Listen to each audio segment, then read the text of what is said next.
Contract वाली बहू।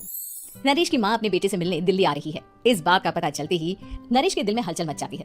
नरेश अपनी माँ के स्वागत की तैयारी में लग जाता है। साथ ही उसे डर भी सताने लगता है कि उसकी माँ कहीं अपनी पुरानी जिद पर फिर से बैठ ना जाए। हे भगवान, इस बार बचा लो, अगले साल पक्का माँ की जिद पूरी कर दूंगा।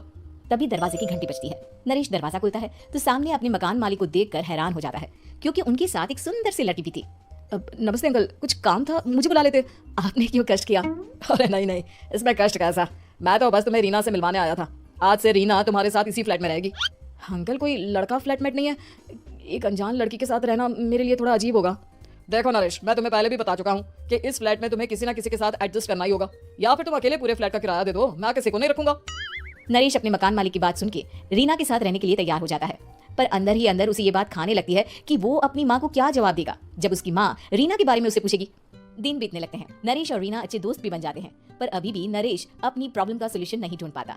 एक दिन नरेश बहुत परेशान सा बैठा होता है। तभी रीना उसे पूछती है, क्या हुआ नरेश, तुम काफी परेशान लग रहे हो, सब ठीक तो है ना?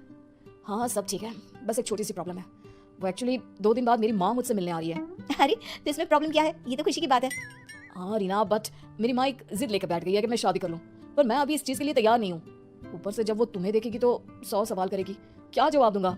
अरे इसमें कोई टेंशन वाली बात नहीं है, मेरे पास ना इस प्रॉब्लम का सोल्यूशन है, जिससे ना तुम्हें शादी करनी पड़ेगी और ना ही तुम्हारी माँ मेरे बारे में कुछ पूछेंगी। रीना की बात सुनकर नरेश सोच में डूब जाता है। वो सोचता है कि रीना खुले ख्याल वाली लड़की है, कहीं माँ को सच बता ना दे। नरेश को सोच में डूबा देखकर रीना कहती है, अरे क्या हुआ, किस सोच में पड़ गए? डोंट वरी, जैसा तुम सोच रहे हो ना वैसे कुछ भी नहीं है, मेरे पास एक प्लान है। मैं कुछ समझ नहीं पा रहा हूँ, कैसा प्लान? मैं समझाती हूँ। हम ना एक कॉन्ट्रैक्ट मैरिज कर लेते हैं। फिलहाल मेरे पास जॉब नहीं है, तो तुम इस रूम का किराया दे देना जब तक तुम्हारी माँ यहाँ रहेंगी, सिर्फ तब तक। और तुम अपनी माँ से कह देना कि मैं तुम्हारी पत्नी हूँ, इससे वो मेरे यहाँ रहने पर कोई सवाल भी नहीं करेंगी। अरे बात तुम्हारी ठीक है, पर माँ से झूठ बोला, ना पापा, मैं ये रिस्क नहीं ले सकता। कोई और आइडिया दो ना तुम। देखो मंजूर हो तो बोलो, वरना सच बता दो, मुझे कोई प्रॉब्लम नहीं है। रीना की बात सुनकर नरेश सोच में डूब जाता है। बहुत सोचने के बाद जब उसे कोई रास्ता नहीं मिलता तो वो रीना के बताए हुए रास्ते पर चलने के लिए तैयार हो जाता है। वो रीना से बात करता है और अपनी माँ की पसंद और नापसंद के बारे में बताता है। रीना भी नरेश की सभी बातों को ध्यान से सुनती है, ताकि कहीं उससे कोई गलती ना हो जाए। आखिर वो दिन भी आ जाता है जब नरेश की माँ उससे मिलने दिल्ली आ जाती है। नरेश अपनी माँ को फ्लैट पर लेकर जाता है।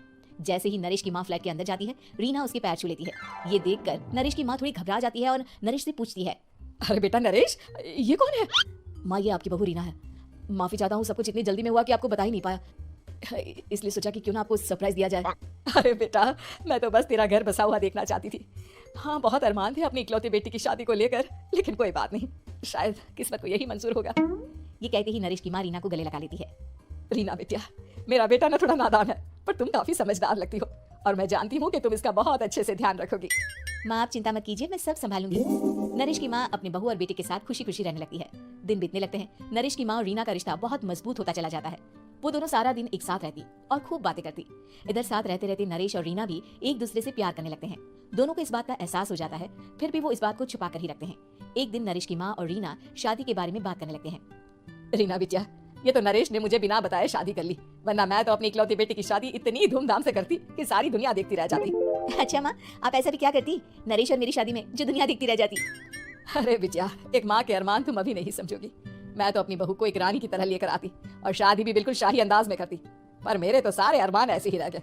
खैर, मुझे तो अपने बेटे और बहू की खुशी चाहिए बस। ये कहते हुए नरेश की माँ की आंखों में आंसू आ जाते हैं। रीना भी ये सुनकर ख्यालों में खो जाती है, क्योंकि वो भी मन ही मन खुद को नरेश की पत्नी और उसकी माँ की बहू मानने लगी थी। शाम को जब नरेश ऑफिस से घर आता है तो रीना खुद को रोक नहीं पाती और नरेश के सामने उसकी माँ को अपने और नरेश के रिश्ते का सारा सच बता देती है।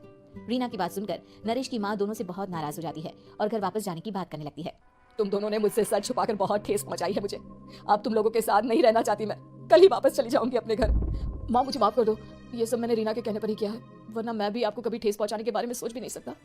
हाँ माँ, हमने ये सिर्फ आपका दिल रखने के लिए किया, प्लीज हम दोनों को माफ कर दीजिए। तुम दोनों ने मेरे अरमानों के साथ खिलवाड़ किया है, और वैसे भी मुझे अपने बेटे के लिए एक अच्छी लड़की ढूंढनी है, इसलिए मेरा यहाँ से जाना ही बेहतर होगा। माँ की ये बात सुनकर रीना खुद को रोक नहीं पाती।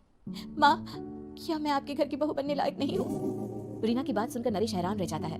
नरेश की माँ भी कुछ समझ नहीं पाती। मैं कुछ समझी नहीं, आखिर तुम कहना क्या चाहती हो? माँ, मैं वो नरेश से बहुत प्यार करती हूँ और साथ ही साथ मैं आपको भी अपनी माँ मान बैठी हूँ। आज जब आपकी बातें सुनी तो खुद को रोक नहीं पाई, इसलिए सारा सच आपको बता दिया। रीना की बात सुनकर नरेश की माँ की आंखों में आंसू आ जाते हैं और वो अपने बेटे नरेश और रीना को गले लगा लेती है। मेरे घर की बहू तो सिर्फ रीना बिटिया ही बनेगी। मैं आज ही तुम दोनों की शादी की तारीख निकलवा दूंगी। बस एक बार तुम्हारे घर वाले मान जाए। उसी दिन रीना के माता पिता भी उनके फ्लैट पर आ जाते हैं। दोनों परिवार आपस में बैठकर बातें करते हैं और शादी के लिए राजी हो जाते हैं। रीना भी कॉन्ट्रैक्ट फाड़ देती है और कहती है, सही मायने में मैं अब बहू बनूंगी, अब तक तो सिर्फ कॉन्ट्रैक्ट वाली बहू थी।